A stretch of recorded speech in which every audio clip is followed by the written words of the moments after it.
সকল বন্ধুরা মিলে ঘুরতে বের হলাম। ঘোরার উদ্দেশ্যে সবাই যাচ্ছি। সমুদ্র, একপাশে পাহাড়, সমুদ্রের নীল জলরাশি হাতছানি দিয়ে ঢাকছে। খুব অদ্ভুত একটি সুন্দর জায়গা, সুন্দর একটি দৃশ্য। এখানে সেনাবাহিনীর চেকপোস্ট আছে। একপাশে পাহাড়, এটা হচ্ছে হিমছড়িতে। আমরা হিমছড়িতে আছি, একপাশে পাহাড় একপাশে সমুদ্র।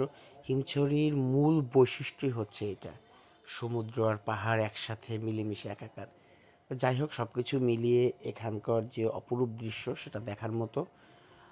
পাশে কাজ চলছে, যেহেতু এই রাস্তাটা অনেক ব্যস্ততামূলক রাস্তা, এটা পর্যটন এরিয়া, তো সেখানে রাস্তার প্রশস্ত আরও বাড়ানো হচ্ছে। পাশে অনেক স্থাপনা তৈরি করা হচ্ছে। আশেপাশে অনেক রিসোর্ট আছে, সুন্দর সুন্দর হোটেল মোটেল থেকে শুরু করে সকল ধরনের রিসোর্ট আছে দেখার মতো আমার হাতের দুপাশেই। এখানে যেহেতু সেনাবাহিনীর, আমি বললামই যে সেনাবাহিনীর চেকিং চলছে, কোনো রোহিঙ্গা কিংবা কোনো কিছু আসলে অনুপ্রবেশ করতে পারে কি না, সেই জন্য সেনাবাহিনীর চেকিং চলে। তো যাই হোক, সব কিছু মিলিয়ে অসাধারণ। এটা একটা রেস্টুরেন্ট। আসলে এইরকম রেস্টুরেন্টে এরকম ছোট দেখা গেলে কী হবে, বিভিন্ন ধরনের সামুদ্রিক মাছ থেকে শুরু করে অনেক কিছু পাওয়া যায়, কিন্তু প্রচুর দাম এখানে।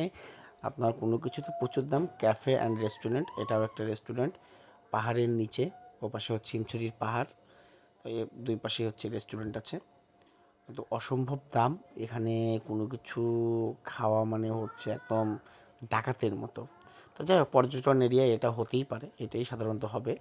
সবাই ঘুরতে যাচ্ছে, কেউ যাচ্ছে টেকনাফ, আমরা যেরকম ঘুরতে বেরিয়েছি চাঁদের গাড়িতে, তো এরকম বিভিন্ন মানুষ বিভিন্ন জায়গায় ঘুরতে যাচ্ছে। তো দূরের পাহাড়গুলো দেখে এত ভালো লাগছে, দূরের সমুদ্র, নীল জলরাশি দিগন্ত ছুঁয়ে যায়। সব কিছু মিলিয়ে এই জায়গার পরিবেশ অসাধারণ। তো যাই হোক, আসলে যত কথা বাড়াবো, যত দূরে যাব, তত আরও সৌন্দর্য আসলে বাড়তে থাকবে। কক্সবাজারটা এমন একটি জায়গা যেখানে ঈশ্বর তার সকল সৌন্দর্য রূপ একেবারে ঢেলে দিয়েছে।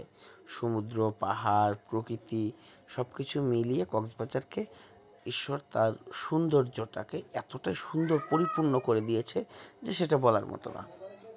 তো আপনারা দেখতে থাকেন যে এই পাহাড়গুলো কত বড়, কত উঁচু। এগুলো কিন্তু পাথরের পাহাড় না, মাটির পাহাড়। আর এই যে সমুদ্র, যেহেতু গাছগাছের ঝাউবন আছে, তো ঝাউবনের জন্য অনেক সময় দেখানো যায় না। এই যে পাহাড়, কত বিশাল বিশাল পাহাড়, তো ভয়ও লাগে আবার ভালো লাগে, কারণ পাহাড় তো এমনিতেই মানুষকে, প্রকৃতি তো এমনিই মানুষকে টানে।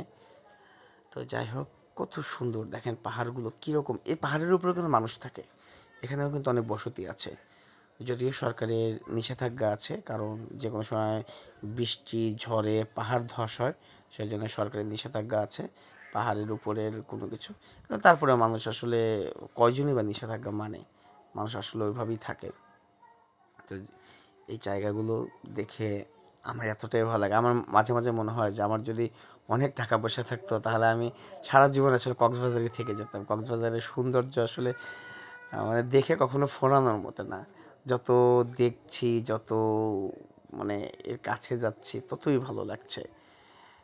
এর আমি যতবার আসি কক্সবাজারে, ততবার আমার কাছে কক্সবাজারটা ছেড়ে যাওয়ার সময় খুব কষ্ট হয়, কারণ কক্সবাজারের প্রকৃতি আসলে, আমি যেহেতু প্রকৃতি নিয়ে কাজ করি, প্রকৃতির ভিডিও করি, প্রকৃতি নিয়ে সবসময় কাজ করে থাকি, তো প্রকৃতি আসলে যখন ছেড়ে যায় তখন খুবই খারাপ লাগে, কারণ সব কিছু মিলিয়েই আসলে এর সৌন্দর্য অফুরন্ত।